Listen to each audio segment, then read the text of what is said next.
প্রিয় চাকরি প্রত্যাশী বন্ধুরা, আসসালামু আলাইকুম। আশা করি আল্লাহর রহমতে আপনারা সকলে ভালো আছেন। তো ইতিমধ্যে আপনারা দেখতে পারছেন স্বাস্থ্য সহকারী পদে বিশাল নিয়োগ বিজ্ঞপ্তি প্রকাশিত হয়েছে, অর্থাৎ কমিউনিটি ক্লিনিকে, অর্থাৎ সিভিল সার্জনের কার্যালয়ের আর কি এই নিয়োগ বিজ্ঞপ্তিটা প্রকাশিত হয়েছে। তো এই স্বাস্থ্য সহকারী পদটা ছিল হচ্ছে পরিবার পরিকল্পনা অধিদপ্তরধীন। তো এই নিয়োগ বিজ্ঞপ্তিটাতে সাধারণত অনেক জটিলতার কারণে সাধারণত সিভিল সার্জনের কার্যালয়ে আওতায় এই নিয়োগ বিজ্ঞপ্তিটা প্রকাশিত করেছে। এটা হচ্ছে কমিউনিটি ক্লিনিকে পোস্টিং হবে। সাধারণত আপনারা দেখেন আপনাদের এলাকাতে যারা ছিলেন তারা হচ্ছে আপনাদের কমিউনিটি ক্লিনিকের স্বাস্থ্য সহকারী পদে কাজ করে থাকে। তারা সাধারণত পোলিও টিকা দিয়ে থাকে এবং বিভিন্ন ধরনের ওষুধপত্র দিয়ে থাকে এবং করোনার ভ্যাকসিনও দিয়েছে। তো বিভিন্ন ধরনের টিকা দিয়ে থাকে স্বাস্থ্য সহকারী এবং বিভিন্ন ধরনের ওষুধ দিয়ে থাকে, অর্থাৎ আপনাদের এলাকাতে থেকেই আর কি পোস্টিং হয়েছে আপনাদের কমিউনিটি ক্লিনিকে। তো সেই নিয়োগ বিজ্ঞপ্তিটাই হচ্ছে স্বাস্থ্য সহকারী পদ। তো এই নিয়োগ বিজ্ঞপ্তিতে যারা আবেদন করতে আগ্রহী, অর্থাৎ নিজ জেলা থেকে অর্থাৎ নিজ এলাকা থেকে চাকরি করতে আগ্রহী, তাদের জন্য এই ভিডিওটি অত্যন্ত গুরুত্বপূর্ণ। তো ভিডিও শুরুর প্রথমে আপনি যদি অল জব নিউজ বাংলাদেশ এই চ্যানেলে প্রথমবার এই ভিডিওটি দেখে থাকেন তাহলে আমাদের এই চ্যানেলটিকে সাবস্ক্রাইব করে রাখবেন এবং notification bell button all press করে রাখবেন। এই ভিডিওটিতে একটি লাইক করে দিবেন। আর যারা ইতিমধ্যে আমাদের এই চ্যানেলটিকে সাবস্ক্রাইব করে পাশে রয়েছেন তাদেরকে অসংখ্য ধন্যবাদ আমাদের এই চ্যানেলটিকে সাবস্ক্রাইব করে পাশে থাকার জন্য। আর যারা ফেসবুক পেজে ভিডিও দেখছেন ফেসবুক পেজটি ফলো দিয়ে রাখবেন। ডিসক্রিপশন বক্সে আমাদের ফেসবুক পেজের লিঙ্ক দেওয়া রয়েছে, তো এখানে ক্লিক করে দেবেন, আমাদের ফেসবুক পেজে নিয়ে যাবে। তো আমাদের ফেসবুক পেজ এবং ইউটিউব চ্যানেলে যে সকল আপডেটগুলো জানতে পারবেন, সরকারি বেসরকারি এনজিও, ডিফেন্স, শিক্ষক নিয়োগ, sales marketing, railway job, NGO job, এক কথায় সকল ধরনের নিয়োগ বিজ্ঞপ্তির আপডেট জানতে পারবেন। পাশাপাশি নিয়োগ পরীক্ষার সাধারণত যে স্বাস্থ্য সহকারী যে পদটা রয়েছে এই পদটা সাধারণত ছিল পরিবার পরিকল্পনা অধিদপ্তরধীন। তো আপনারা অনেকে পরিবার পরিকল্পনা অধিদপ্তরধীন এবং কমিউনিটি ক্লিনিকের নিয়োগ বিজ্ঞপ্তি খুঁজছেন, কিন্তু আপনারা আর এই নিয়োগ বিজ্ঞপ্তিটা পাবেন না। অর্থাৎ এই নিয়োগ বিজ্ঞপ্তিটা সিভিল সার্জনের কার্যালয় থেকে আর কি প্রকাশিত হয়েছে, সেহেতু আপনাদেরকে আর এই নিয়োগ বিজ্ঞপ্তি সাধারণত আপনি খুঁজেও পাবেন না। পরিবার পরিকল্পনা অধিদপ্তরের স্বাস্থ্য সহকারী পদে, তারপর হচ্ছে কমিউনিটি ক্লিনিকের স্বাস্থ্য সহকারী পদে সাধারণত সিভিল সার্জনের কার্যালয় থেকে এই নিয়োগ বিজ্ঞপ্তিটা প্রকাশিত হয়। তো এখন আপনি নিজ এলাকা থেকে যদি চাকরি করতে চান তাহলে এই ভিডিওটি আপনার জন্য। তো ভিডিওটি মনোযোগ সহকারে দেখতে থাকুন। সাধারণত এখানে একটি পদ না, সাধারণত 6টি পদে আর কি নিয়োগ বিজ্ঞপ্তি প্রকাশিত হয়েছে। তো দেখতে পাচ্ছেন এখানে যে কথাগুলো বলা রয়েছে, অর্থাৎ এখানে যে পদের নাম, অর্থাৎ পদের নাম দেখতে পাচ্ছেন গাড়ি চালক, প্রথমে ড্রাইভার, পদের সংখ্যা একটি দেখতে পাচ্ছেন। এটার জন্য বেতন গ্রেড 16তম গ্রেডের 9,300 টাকা থেকে 22,490 টাকা।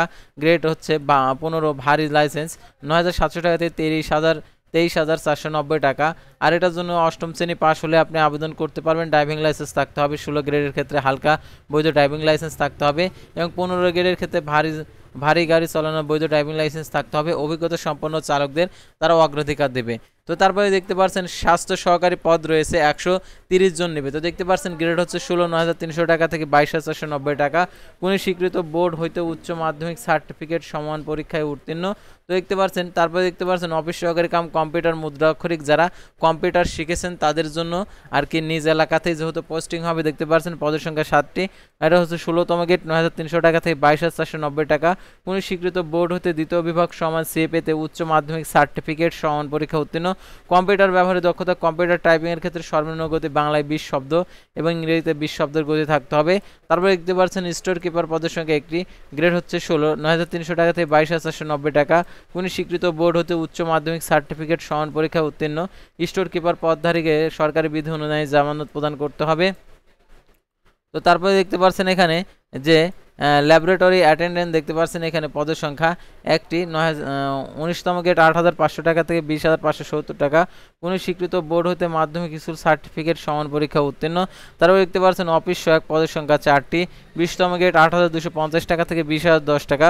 কোনো স্বীকৃত বোর্ড হইতে মাধ্যমিক স্কুল সার্টিফিকেট সমান পরীক্ষা উত্তীর্ণ। তো দেখতে পাচ্ছেন এখানে আবেদনের ক্ষেত্রে যে শর্তাবলী দেওয়া রয়েছে সেগুলো আপনাদেরকে দেখিয়েছি।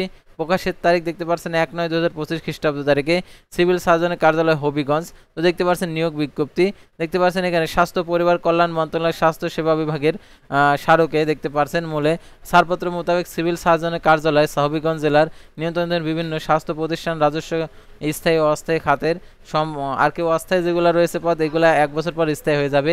অন্তর্ভুক্ত শূন্য পদসমূহ অস্থায়ী ভিত্তিতে 11 থেকে 20তম গ্রেডের 3য় ও 4র্থ শ্রেণীর গ্রেডের জনবল নিয়োগের লক্ষ্যে বাংলাদেশি প্রকৃত নাগরিকদের নিকট হতে cs.hobbygonz.teltalk.com ভিডিও ওয়েবসাইটে দরখাস্তের অনলাইন আবেদনের আহ্বান করা যাচ্ছে। দেখতে পাচ্ছেন আবেদনের ক্ষেত্রে যে আরও শর্তাবলী রয়েছে। প্রার্থীকে জন্মসূত্রে হবিগঞ্জ জেলার স্থায়ী বাসিন্দা হতে হবে ও বাংলাদেশী নাগরিক হতে হবে। যারা অন্য জেলার প্রার্থী রয়েছেন, আপনার জেলায় এই নিয়োগ বিজ্ঞপ্তিটা প্রকাশিত হলে অবশ্যই আপনাদেরকে জানিয়ে দেওয়া হবে। সেহেতু আমাদের এই চ্যানেলটিকে সাবস্ক্রাইব করে রাখবেন, আর যারা ফেসবুক পেজে ভিডিও দেখছেন ফেসবুক পেজটি ফলো দিয়ে রাখবেন। সকল আবেদনকারী বয়স 1/9/2025 খ্রিস্টাব্দ তারিখে 18 থেকে 32 বছরের মধ্যে হতে হবে। উল্লেখ্য যে বয়সের ক্ষেত্রে এফিডেভিট গ্রহণযোগ্য নয়। সিভিল সার্জনের কার্যালয় হবিগঞ্জের স্মারকে দেখতে পাচ্ছেন জারিকৃত বিজ্ঞপ্তির আলোকে স্বাস্থ্য সহকারী পদে যে সকল জেলার প্রার্থী ইতিপূর্বে আবেদন করেছেন তাদের পুনরায় আবেদন করার প্রয়োজনে তাদের আবেদন সঠিক থাকলে গ্রহণযোগ্য বিবেচিত হবে। যোগ্য প্রার্থী উক্ত নিয়োগ পরীক্ষা অংশগ্রহণের জন্য যথাসময়ে প্রবেশপত্র ইস্যু করা হবে। সকল প্রার্থীর আবেদন শুধুমাত্র অনলাইনে গ্রহণ করা হবে। অনলাইন ব্যতীত কোনো মাধ্যমে প্রাপ্ত আবেদনপত্র সরাসরি বাতিল বলে গণ্য হবে।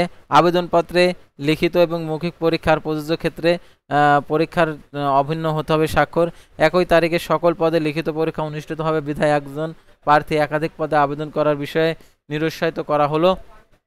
তারপরে দেখতে পাচ্ছেন অফিস সহকারী কাম কম্পিউটার মুদ্রাক্ষরিক ও গাড়ি চালক পদে লিখিত পরীক্ষায় উত্তীর্ণ প্রার্থীরা বিধি মোতাবেক সংশ্লিষ্ট ব্যবহারিক পরীক্ষা অংশগ্রহণ করতে হবে। ব্যবহারিক পরীক্ষায় উত্তীর্ণ প্রার্থীরা মৌখিক পরীক্ষার অংশগ্রহণের জন্য যোগ্য হবেন। আবেদনকারীকে তার সকল অর্জিত শিক্ষাগত যোগ্যতার বিষয়টি উল্লেখ করতে হবে, কারণ পদোন্নতি রয়েছে। সরকারি আধা সরকারি স্বশাসিত প্রতিষ্ঠানে চাকরিরত প্রার্থীদেরকে যথাযথ কর্তৃপক্ষের মাধ্যমে আবেদন করতে হবে। আর এই নিয়োগের ক্ষেত্রে যে কোটা সংক্রান্ত যে বিধিবিধান রয়েছে সেগুলোকে প্রতিপালিত হবে। সাধারণত 7% যে কোটা রয়েছে, 5% মুক্তিযুদ্ধ 1%, তো এরকমভাবে আর কি এই কোটাটা আর কি তারা নির্ধারণ করেছে। তো সাধারণত এখানে দেখতে পাচ্ছেন সরকারি স্বাস্থ্য সহকারী পদের জন্য মহামান্য হাইকোর্টের যে রিট পিটিশন অনুযায়ী তারিখ রায় ও জেলা জজ আদালতে হবিগঞ্জ আপিলের রায় ও হবিগঞ্জ রিট পিটিশনের পর 14টি স্বাস্থ্য সহকারী শূন্য পদ সংরক্ষণের আদেশ দিয়ে শূন্য পদ সমূহ সংরক্ষিত রাখার নিমিত্তে বায়ন সিং উপজেলার 1 নং বানিয়া সিং উত্তর পূর্ব ইউনিয়নের 3 নং এবং এখানে আর কি তারা হচ্ছে সংরক্ষণ করে রাখছে। তো সেই কথা বলছে। তো আমরা পরবর্তী আর কি যে আর কি এগুলো রয়েছে সেই নিয়মাবলী আমরা দেখে নেই সত্য বলি। অর্থাৎ আগ্রহী প্রার্থীগণকে cs.hobbygonz.teltalk.com ভিডিও ওয়েবসাইটে অনলাইন আবেদনপত্র প্রেরণ করতে পারবেন। প্রকাশিত নির্দেশনা মোতাবেক ফর্ম পূরণ করতে হবে। অনলাইন আবেদনপত্র পূরণ ও পরীক্ষার ফি জমাদানের শুরু তারিখ 8/9/2025 সকাল 10টা। অনলাইন আবেদনপত্র জমাদানের শেষ তারিখ 28/9/2025 বিকেল 5টা।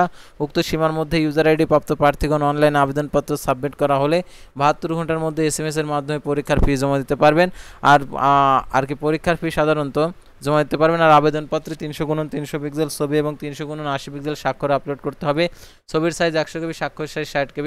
অনলাইন আবেদনপত্রে যে ইউজার আইডি দেওয়া থাকবে সেই ইউজার আইডি ব্যবহার করে টেলটক প্রিপেড মোবাইল নাম্বারের মাধ্যমে 1 থেকে 4 নং ক্রমিক নং পদের জন্য 112 টাকা, 5 থেকে 6 নং ক্রমিক নং পদের জন্য 50 টাকা, টেলটক সার্ভিস 6 টাকা সহ 56 টাকা জমা দিতে হবে। অগ্রসর নাগরিকদের ক্ষেত্রে পরীক্ষার ফি বাবদ 56 টাকা 72 ঘন্টার মধ্যে জমা দিয়ে দিবেন। এখানে বিশেষভাবে উল্লেখ্য যে অনলাইন আবেদনপত্র সাবমিট করার পর যদি 72 ঘন্টার মধ্যে সেই ইউজার আইডি ব্যবহার করে টাকা জমা না দেন তাহলে 72 ঘন্টা পর সেই অ্যাপ্লিকেশন কপিতে বাতিল হয়ে যাবে। আর কিভাবে টাকা জমা দেবেন সেই পদ্ধতিটা দেওয়া রয়েছে। আর প্রবেশপত্রে পরীক্ষার বিষয়টি সাধারণত প্রবেশপত্র আপনারা যে মোবাইল নাম্বার আবেদনপত্রে উল্লেখ করবেন সেখানে মেসেজের মাধ্যমে জানিয়ে দেবে পরীক্ষা সংক্রান্ত আপডেট। আর সাধারণত এই সকল নিয়োগের পরীক্ষা হয় MCQ টাইপের প্রশ্ন এবং মৌখিক পরীক্ষা হয়ে থাকে। তো আশা করি আপনারা এই নিয়োগ বিজ্ঞপ্তি সংক্রান্ত A to Z বিষয় জানতে এবং বুঝতে পারছেন। তো পরবর্তী ভিডিওতে আবারও কোনো নতুন জব সার্কুলার নিয়ে আপনাদের সামনে হাজির। অবশ্যই পর্যন্ত সবাই ভালো থাকবেন, সুস্থ থাকবেন, আর অবশ্যই আমাদের ফেসবুক পেজটি ফলো দিয়ে ইউটিউব চ্যানেলটি সাবস্ক্রাইব করে পাশে থাকবেন। আল্লাহ হাফেজ।